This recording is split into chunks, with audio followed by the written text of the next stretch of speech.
सही है कि पूरे वर्ग को आप बोल दें कि आपको ओबीसी आरक्षण में जगह दे दी जाएगी? क्या ये सही है? ये संविधान के हिसाब से?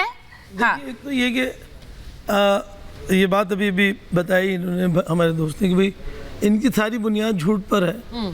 अब जिस अभी भाषण का बार बार जिक्र हो रहा था उसमें जिसमें मनमोहन सिंह का बार बार नाम आ रहा है, आप उसको देखिए ना चला के। उन्होंने मुसलमानों का नाम लिया और बाकायदा आपके प्राइम मिनिस्टर सामने, अरे आप सुनिए तो, आपने वो शायद भाषण सुने नहीं, पर उन्होंने मुसलमान नहीं बोला है, उन्होंने माइनॉरिटी के लिए बोला है। अरे भाई उन्होंने माइनॉरिटी के लिए बोला है और ये बोला कि सबके लिए बोला है। आप कहाँ से उसको कहाँ से लेके आते? इसीलिए मैं नाम उन्होंने मुसलमानों का नाम आपके प्रधानमंत्री ने लिया है नाम। आपके प्रधानमंत्री ने कहा कि जी, आपके प्रधानमंत्री ने कहा कि वो लेके मुसलमानों को देंगे। आपका मसला, आपकी प्रॉब्लम यही है, आप हर चीज को आप मस्जिद से निकलते हुए लोगों के ऊपर पत्थर बरसाते हैं और कहते हैं इन्होंने पत्थर। सारी चीजें पत्थर। मैं चाह रही हूँ कि एक एक करके बात करेंगे। विनोद जी, नहीं, एक मिनट। आपने असगर खान साहब, आपने ये बात बोली है कि मुसलमानों का जिक्र नहीं।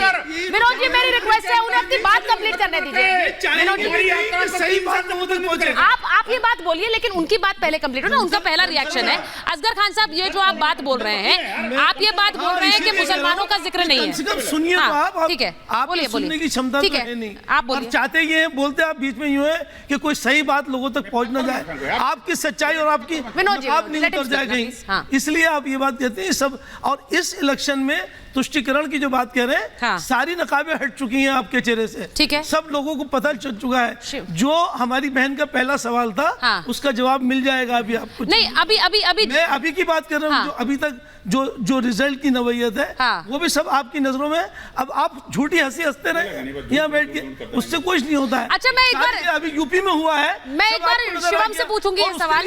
उसके लिए ये बात मैं बता दूं, सिर्फ मुसलमानों का नहीं है। अरे भाई, मुसलमानों की बलबूते में तो आप ना सरकार बना सकते, ना खाली जीत सकते।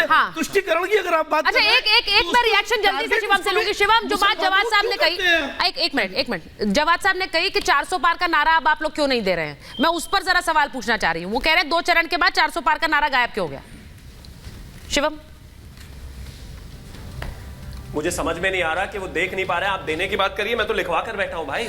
नारा वही है, लेकिन उसके साथ साथ में अगर कोई भी तुष्टिकरण करने के लिए अगर इस तरह की चीजें करेगा तो जवाब उस पर भी मिलेगा। मैनिफेस्टो में चुपचाप करके अगर जो है minorities, to be precise Muslims का तुष्टिकरण करने की कोशिश करोगे तो जवाब मिलेगा। अगर महिलाओं के, बेटियों के मंगलसूत्र छीनने की बात करोगे तो जवाब मिलेगा। अगर आरक्षण सिर्फ मुस्लिम्स को दोगे तो जवाब मिलेगा। और एक वकील साहब अभी यहाँ पर बैठे हुए हैं, असगर अली साहब, कैसे वकील बनोगे आप? Minority specifically particularly Muslims are the first claim on the resources of this country. ये कहा है भाई, ये कहा है मनमोहन सिंह जी ने, सुनते नहीं है क्या आप? तो वीडियो भेज दूंगा आपको, देख लीजिएगा उसको। अब आगे आते हैं, विषय बहुत साफ है। इस समय जहां तक 400 पार की बात है, जैसा मैंने शुरुआत में कहा, पहले फेज में पस्त, दूसरे में ध्वस्त और तीसरे में समाप्त समस्त हो गए हो भाई। आने वाले समय में आप भी देख लीजिएगा। अब आप एक चीज बताइए, अमेठी रायबरेली इनकी खानदानी सीट है। अगर इस देश में 72 साल की आजादी है, उसमें से 66 साल वहां पर कांग्रेस ने राज किया और उन 66 में से 54 साल तो गांधी परिवार ने किया। आज हालात ये हो गए हैं कि वहां पर कैंडिडेट उतारने में डर रहे हैं क्योंकि पता है हार लिखी हुई है। ठीक है, आज हालात ये हो गए हैं कि अगर हम यूपी की बात करें या पूरे उत्तर प्रदेश की बात करें, साहब जी ने एक सीट पर 3 बार कैंडिडेट चेंज किए। और एक और 10 सेकंड और दे दीजिए, 10 सेकंड। बोलिए। शुरुआत में साजन जी ने कहा कि ये बात तो संविधान बचाने की है, ये संविधान तो आरक्षण बचाने की है, दलित पिछड़ों को बचाने की है। कर्नाटक में कौन से दलित पिछड़े बचा रहे हो? दलित पिछड़ों के नाम का आरक्षण आपने दे दिया मुसलमानों को। तेलंगाना में कौन से? अच्छा, एक बार मैं सुनील जी के पास, नहीं सुनील जी के पास जा रही हूँ। एक मिनट जवाब साहब, एक बार सुनील जी के पास जा रही हूँ। पॉलिटिकल जवाब मैं जरा एक बार राजनीतिक दलों से भी जानना चाह रही हूँ। अश्विनी जी, ये इंपॉर्टेंट है क्योंकि जब एक अलायंस बनता है सुनील जी, तो ये आप मानकर चलिए कि उनकी उपलब्धियों का भी श्रेय आप ले सकते हैं, लेकिन उनके जो फैसले हैं उनका ठीकरा आपके सर पे भी फोड़ा जाएगा। तो आपसे मैं पूछ रही हूँ कि ये जो आरक्षण वाली बात हो रही है, या फिर जिस तरह से संदेश खाली में ममता बनर्जी बोल रही है एनएसजी नहीं प्लांट कर दिए, वो जो सारे हथियार थे वो एनएसजी प्लांट कर रही है, क्या ये तुष्टिकरण नहीं है? आप एक समुदाय के लिए क्या इस हद तक जाना चाहती हैं? आप शाहजहां शेख के संरक्षण में इस हद तक चले जाएंगे कि एनएसजी और सीबीआई प्लांट करने का काम कर रहे हैं हथियार? अब इन सब का ठीकरा आपके सर भी फोड़ा जाएगा।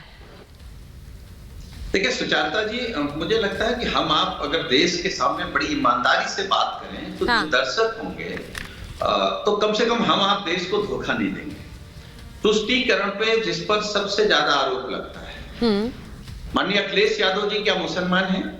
तेजस्वी यादव जी क्या मुसलमान हैं? ममता बनर्जी जी क्या मुसलमान हैं? उद्धव ठाकरे जी क्या मुसलमान हैं? क्या केजरीवाल जी मुसलमान हैं?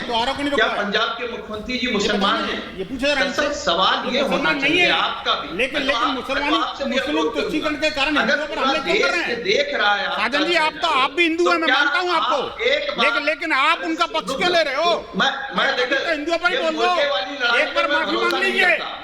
राम भक्तों को हमने मरवाया था, आपके पार्टी के प्रमुख ने बोला था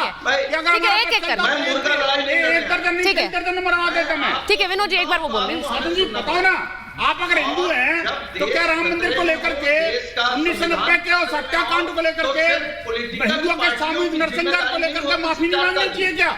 अगर आप हिंदू हैं, हिंदू समाज से माफी मांगनी चाहिए नहीं मांगनी चाहिए? ठीक है, अच्छा विनोद जी उनकी बात तो जाने दीजिए। जनता पार्टी का कागज पकड़ करके क्यों नहीं पूछ रहे कि आप 10 साल की उपलब्धि बताओ?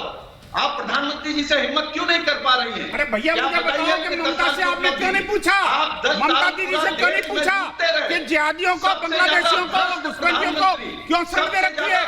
आप बताओ ना। आखिरकार बार-बार हिंदुस्तान को, हिंदुओं को कोर्ट क्यों जाना पड़ता है? हाई कोर्ट से सुप्रीम कोर्ट तक हमारे 4 महीने के लिए जाना पड़ता है, और अफ्रीका तो हिंदू है, वो कैसे हिंदू है बताइए ना। अच्छा ठीक है एक मिनट देखिए विनोद जी वो बाहर है, स्टूडियो में नहीं है। हिंदुओं का क्या करेंगे राजनेताओं का? स्टूडियो में जो लोग रहते हैं उनको फायदा थोड़ा मिलता है, जरा उन्हें बोलने दीजिए। मैं चाह रही हूँ कि एक-एक करके मेरा सीधा मतलब ये है, सुनना पड़ेगा। मेरा सवाल आज ये है अश्विनी जी के 2 चरण की वोटिंग के बाद कहां खड़ी है बीजेपी और कहां खड़ा है ये विपक्षी गठबंधन? क्या जो मुद्दे हैं, और बार-बार ये पूछा जा रहा है कि ये जो इस वक्त चुनाव में ये हिंदू मुसलमान वाला एंगल आ गया है, मैं आपसे पूछ रही हूं क्या ये एक तरफा है या ये 2 तरफा है? ये बताइए। देखिए बड़ी सीधी सी बात है, भारत में लगभग 1000 कस्बों और शहरों का नाम वहशी दरिंदे आतंकवादियों के नाम पे है। बाबर के नाम पे, तुगलक के नाम पे, गोरी के नाम पे, गजनी के नाम पे, औरंगजेब के नाम पे, ऐसे जो वहशी दरिंदे जिन्होंने आके लूटा, तोड़ा, अत्याचार किया, हत्या किया, बलात्कार किया। लेकिन जब उन सड़कों को, उन शहरों को, उन कस्बों को उनका नाम बदलने की बात आती है, तब तक ज्यादातर कांग्रेस और उसके सहयोगी दल विरोध करते हैं। दिल्ली में देखा जा चुका है, जब औरंगजेब रोड बदलने की बात आई थी, एपीजे अब्दुल कलाम रोड करने की बात आई थी, तो इंडिया अलायंस के लोग इसका विरोध कर रहे थे। गुलामी की कुरीतियां इतनी चल रही हैं, ट्रिपल तलाक खत्म करने की बात आई, इंडिया अलायंस वाले उसका विरोध किए। अभी हलाला, मुता, मिस्यार, तहर्रुस, तलाके हसन, तलाके बाइन, तलाके किनाया खत्म करने की बात आती है, यूनिफॉर्म सिविल कोड लागू करने की बात आती है, इंडिया अलायंस वाले उसका विरोध करते हैं। भारत में जब ये बात होती है, भैया कम से कम एक समान शिक्षा हो, 10वीं 12वीं 8वीं या 10वीं तक सब लोग एक समान शिक्षा हो, 1 नेशन 1 सिलेबस हो, 1 नेशन 1 करिकुलम हो, ये काहे लिए जो क्या बोलते हैं मुगलिया जो स्कूल चल रहे हैं उनको काहे लिए चलाना, उनको बंद करना, उससे क्या फायदा हो रहा है, तब उसका विरोध करते हैं। मजहबी स्कूलों को बाकायदा कानून बना के है मजहबी दर्जा, मजहबी कानून, मजहबी आयोग, विशेष कानून, विशेष दर्जा, विशेष ये जो सिस्टम शुरू हुआ, मैं आपको एक एग्जांपल देता हूं।